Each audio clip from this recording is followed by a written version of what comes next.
السلام علیکم ورحمۃ اللہ وبرکاتہ۔ آج کا واقعہ ایک ایسا سبق ہے جو ایمان کی سچائی کو دل میں اتار دیتا ہے۔ یہ غزوہ تبوک کا واقعہ تھا۔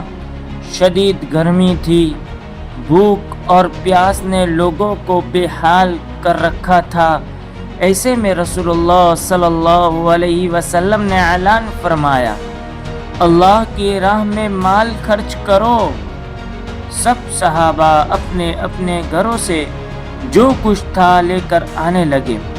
حضرت عمر رضی اللہ عنہ نے دل میں کہا، آج میں ابو بکر صدیق رضی اللہ عنہ سے آگے بڑھ جاؤں گا۔ وہ اپنے گھر کا آدھا مال لے کر حاضر ہو گئے۔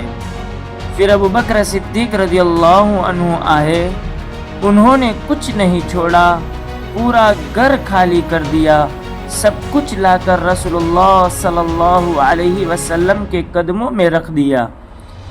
نبی کریم صلی اللہ علیہ وسلم نے پوچھا، اے ابو بکر، اپنے گھر والوں کے لیے کیا چھوڑا ہے؟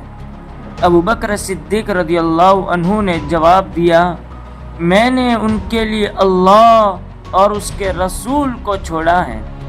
یہ الفاظ سن کر سب کے دل لرز گئے۔ یہ ہے ایمان کا درجہ کہ بندہ اپنے رب پر ایسا بھروسہ کرے کہ دنیا کی کوئی چیز بڑی نہ لگے۔ ایمان والا جب اللہ پر بھروسہ کرتا ہے تو اپنی سب سے قیمتی چیز بھی اللہ کی راہ میں قربان کرنے سے نہیں ہچکچاتا۔